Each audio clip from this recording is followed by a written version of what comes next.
మకర రాశి వారికి హోళికా పూర్ణిమ సందర్భంగా ఒకవైపు ఏలనాటి శని చివరార్ధకాల సమయంలో ఉన్నప్పుడు గ్రహదోషాన్ని ఎలా తొలగించుకోవాలి, గ్రహ ఐశ్వర్యానికి ఎలా స్వాగతం పలకాలో ఈ వీడియోలో సవివరంగా సంపూర్ణంగా తెలుసుకుందాం.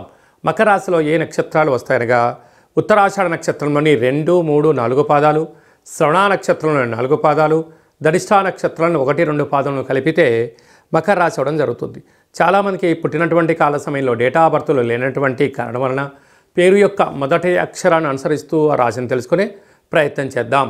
జూ, జే, జో, ఘా, గి, బో, జా, జి అక్షరాల వారందరూ కూడా మకర రాశి జాతకులే.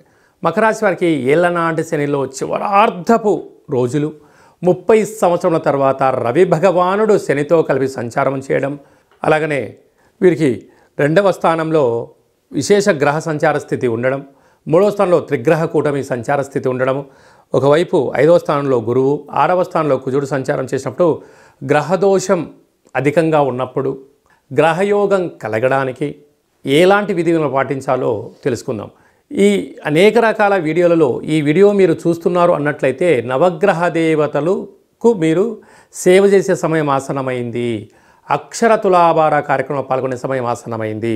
30 సంవత్సరాల తర్వాత రవి భగవానుడు శనితో కలిసి ఉండడం, ఏలనాటి శని పూర్తిగా వెళ్ళిపోయే సమయం ఆసనమైనప్పుడు ఆ అక్షర తులాభారంలో పాల్గొనడం వలన, రవి తులాభారంలో పాల్గొనడం వల్ల ఆరోగ్యము, శని భగవంతుడి యొక్క తులాభారంలో పాల్గొనడం వల్ల ఆయుష్, ఆరోగ్యం, ధనవంతులు కాబోతున్నారు.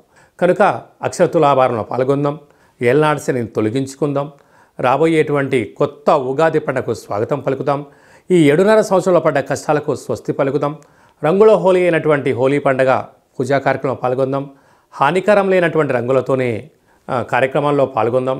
అందరికీ మంచి జరగాలని కోరుకుందాం. నీటి వ్యాపారస్తులు, హోటల్ వ్యాపారస్తులు, డాక్టర్లు, మెడిసిను, అన్నదానము, సాఫ్ట్వేర్ హార్డ్వేర్ ఉద్యోగస్తులు, వ్యవసాయ సోదరీమణులు, గృహ భవన నిర్మాణ కార్యక్రమం చేసేవారు, స్వయం వృత్తులు, అలాగే మార్కెటింగ్ రంగంలో ఉండబడిన వారు విదేశాలకు వెళ్ళాలని కోరిక చాలా మంచిదే. కానీ ప్రస్తుతం కాలమానం రాబోయే కాలంలో షష్ఠగ్రహ కూటమి రాబోతుంది కనుక గ్రహదోషం యొక్క ప్రభావం అనేక దేశాలపైన ఉండడం వలన సరైన పత్రాలు లేనటువంటి వారికి తిరిగి రిటర్న్ వచ్చే పరిస్థితి ఉంటుంది. కనుక అలా ఇబ్బంది పడకుండా నీతికి నిజాయితీకి మకర రాశి జాతకులే కేంద్ర బిందువులు. కనుక ధర్మబద్ధంగా ఉండండి, మంచి జీవితానికి స్వాగతం పలకండి, కష్టాలకు స్వస్తి పలుకుదాం, ఐశ్వర్యానికి స్వాగతం పలుకుదాం.